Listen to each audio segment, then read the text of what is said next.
Welcome to the Just Being Frank Show, the realest sports talk show on YouTube, giving fans a real-life perspective on sports and entertainment. You knew better, you do better, who do it better? Stu, nah, 2 letters, CC. Get top of the morning, afternoon, night, depending on where you at. It's the Pope, your host to do the most. Welcome to Just Being Frank Show. Got my Clark on today, got the red Clark on today. Hold on, go back. Okay. Yeah, we got to talk about Indiana Fever's overall preseason, the 3 games that they played, Washington Mystics. I want to talk about the Brazil game. I want to talk about in this last game against the Dream Team. I want to talk about. A lot of people not talking about the Atlanta Dream enough for me, because that roster I've seen and the players, I'm like, oh, wait a minute. I mean, I knew they had that, but I didn't really know they had that. But sitting together on the court, that's a tough team. That's going to be a very tough team. But neither here nor there. Washington Mystics first game we had May 3rd, right? We came out there and we fought hard. No CC, right? Sidney Colson starting point guard, who probably not going to get a whole lot of minutes in the rotation in regular season, unless there's an injury or something. And you had Sophie Cunningham, who was running the backup point guard for the most part. Right, and you had a lot of the new pieces, and that's the first time everybody get to play together and execute the new system and see how they look in it. And my takeaway from the first game, if you missed the pregame show and the postgame show about that, then let me learn you.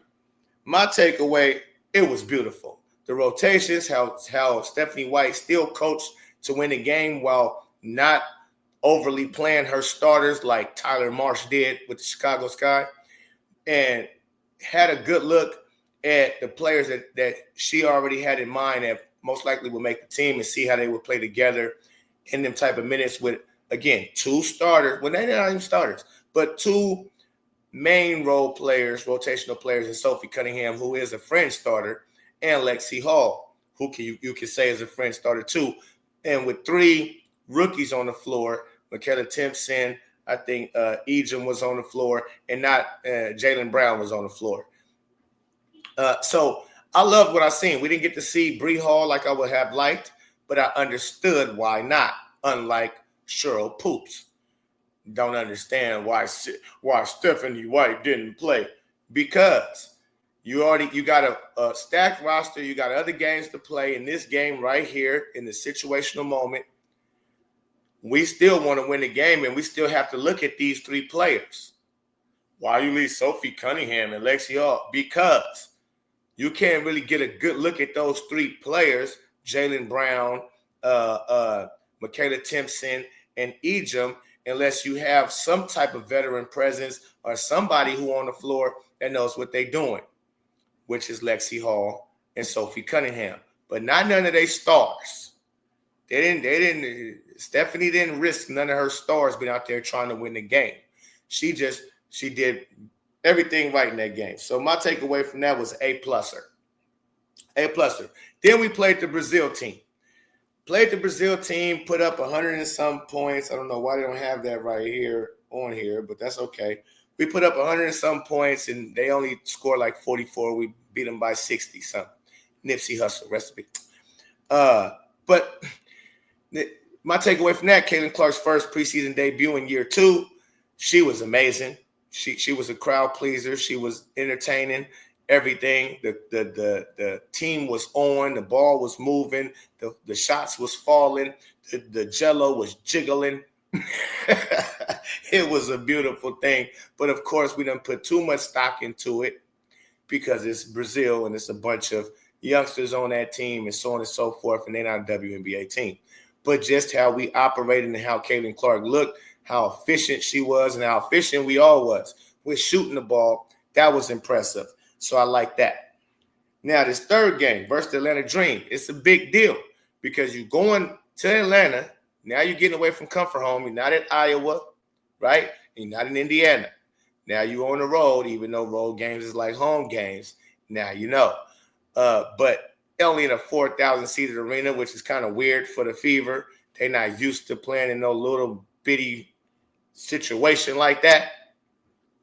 But my thing was, what I wanted to see was, would we control the game?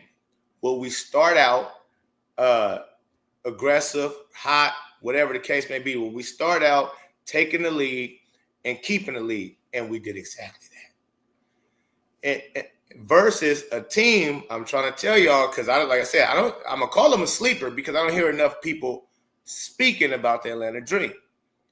And I think they got squad. Alicia Gray, Ryan Howard. Who is their point guard? Let me know in the chat who their point guard is. I can't think of it off the top of my head right now.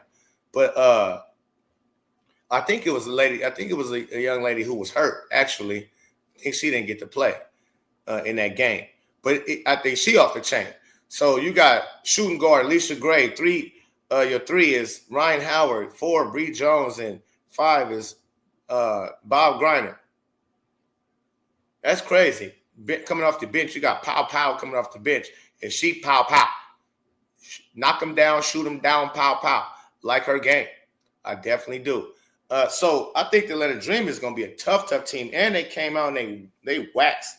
I think it was the Mystics. They played the Mystics the game before and waxed the Mystics off the floor. It was bad.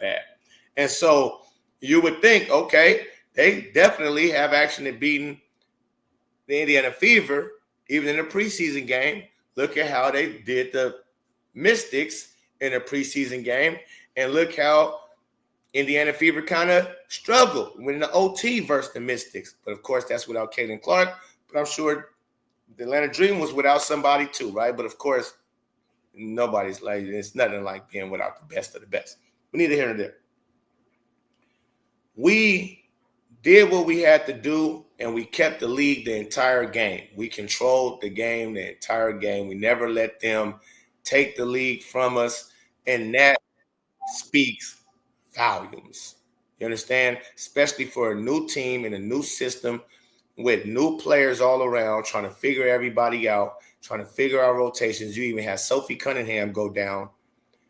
And again, we came out victorious all the way around the board, all the while without having to risk our starters, our main players, which the only one that was out there, because, again, you want to have somebody of guard who's experienced to play with the rotational, trying to make a spot, trying to get rotational minutes players. So they had Lexi Hall on the floor with all of those type of players. No starters on the floor in the fourth quarter. Bravo, Stephanie White. Bravo, because you got to see what you need to see, and you gave them enough minutes from 1 through 3. Right? Caitlin had about 23 minutes, 22 minutes, something like that. You gave people enough minutes, 1 through 3, fourth quarter. We cool. We still controlled the game on top of that, even with our bench. So for the people out there, it's like, oh, Indiana Fever, the offense didn't look as good as I would like and all this. They just learning the offense. That's going to take time. That's going to take a little bit of time. Everybody's new to the offense except for one player, the Wana Mama Bomber. So Caitlin Clark has got to get used to the offense. Everybody does. So it's not going to look its best, ladies. I don't know what y'all expect right here, right now, after just 9 days of training camp. I don't know what you expect. I thought everything played out beautifully, and we came up with W's for both the games. Let's just say that. Both the WNBA preseason games, the Mystics and the Dream. And like I said, I think the Mystics is going to catch people slipping and sleeping. And Atlanta Dream, they're just not getting talked about enough for me. I don't know where they got them on their power rankings. Let me know in the chat. And let me know what y'all think about the overall play of the Indiana Fever throughout this preseason. Are you excited? You still have them for championship contenders? Because I do. I have them for championship contenders. I think they're going to ramp it up. I think they got another gear, a couple of more gears to go up. And that's going to be spooky. So it's still spooky hours, in my opinion, for the rest of the league. Because they doing all of this off of just learning each other. And it's all on the fly. But they getting the reps in and come, especially by halfway point of the season, I think they're going to be a well-oiled machine by then. You think look at the transition that we did from the beginning of last season to the second half of last season, how much better we look, even with a Christie step aside as the coach, who didn't know what she was doing and how the team, no identity of the team for real.